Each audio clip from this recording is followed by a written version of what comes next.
Thank you for giving me the opportunity to speak before you today. As you know, my name is Yolanda Geter. I'm fairly a new FAMS dispatcher. I'm not here to take sides, point fingers. There's enough blame to go around. I'm here today as a FAMS dispatcher and a district resident. I have 19 and a half years of service working as a DC 911 employee. I started my career with the Metropolitan Police Department, and I've been with OUC since its conception. Throughout my career, I've seen and experienced a progressive change in my industry, whether it's good or bad. Many of the issues and or concerns 911 employees, city council, and the public mention has improved, but there's still work to be done. I'm baffled that some are requesting Director Holmes be removed from her position at OUC, considering her accomplishments. It makes me wonder, is the request because she's a young African-American woman with knowledge and experience who has accomplished what many haven't, and some want her position so they can ride her coattail of success? She's the first director to have worked several different positions within the 911 industry, starting from the phones. Director Holmes is better able to do her job, advocate for 911 and the employees. With her experience and her inside knowledge, I think that alone should be more of a reason that she gets support.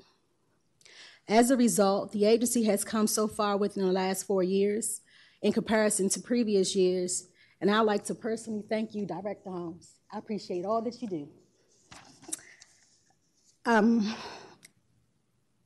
Within the short time that Director Holmes and Ms. Judy Duff has been with OUC, they've been able to accomplish more than their predecessors and managed to put OUC on the map in a positive manner, which has been done.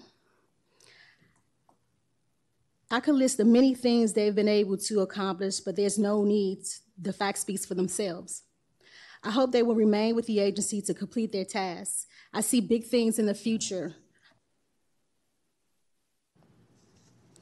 If they're allowed to stay and still willing to complete the task, I'd like to speak on the alarming amount of negativity, disheartening comments, misinformation that has been given to the public by Mr. Dave Statter, Mr. Dabney Hudson, the president of IAFF Local 36, and some of our public safety field units. Before I go any further, I'd like to send my condolences and prayers to the families of the victims of the Kennedy Street fire. My shift was on duty when the fire occurred, and with the nature of the incident, it prompted me to reach out to my coworkers to check on their well-being. At that time, I was on vacation. Considering without OUC, many of the field units cannot do their job. And oftentimes, the public and the field units forget that. I had so many emotions in considering some of the comments that were racist and prejudiced and inaccurate or out of context and disrespectful, and some was true with the comments that were mentioned on the social media platforms that I checked on when the fire occurred. Again, I immediately checked back with my coworkers to see if they were okay because the story continued to evolve. I was told by many of my coworkers that the morale was low, they were stressed, and unfortunately, that's expected in times like this. I vowed to sharpen my skills, seek as much information that was readily available, in hopes that the field units would regain their confidence in us. Many would say that's a lost cause, but I'd rather be a part of the solution than the problem. Considering OUC has received a lot of negative press lately regarding incidents we've handled, as a district resident and OUC employee, I'm concerned about the impact on 911 regarding the social media comments and misinformation.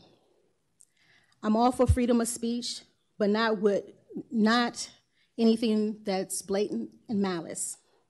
I don't know if Mr. Statter or Mr. Hudson are district residents, but I don't think they understand the potential of the negative impact. Ms. Geter, I'm going to interrupt just for a quick second, and that is we frequently have hearings where we have a diversity of opinions and perspectives and testimony that comes up.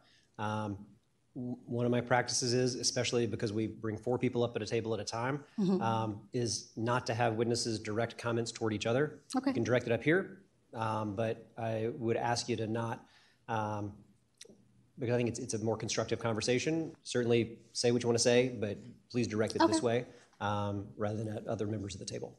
Okay. Thank you.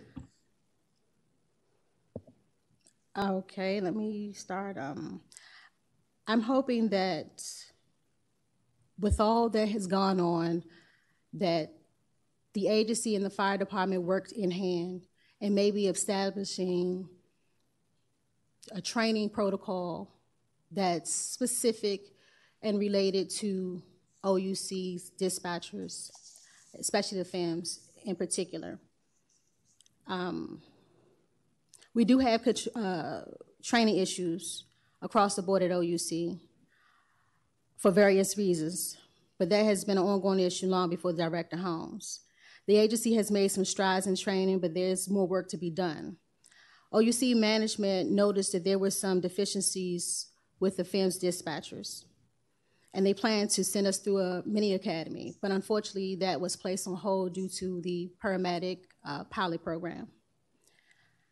In my opinion, I think OUC and DC FEMS should work collectively, as I stated before, in creating a detailed manual with specific training for dispatchers. It's a win-win considering we're in public safety, and teamwork makes the dream work.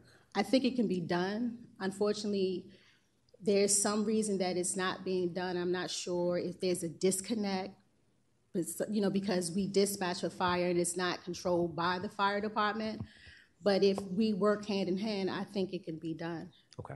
So that's the end of my testimony. All right. Thank you. Thank you very much.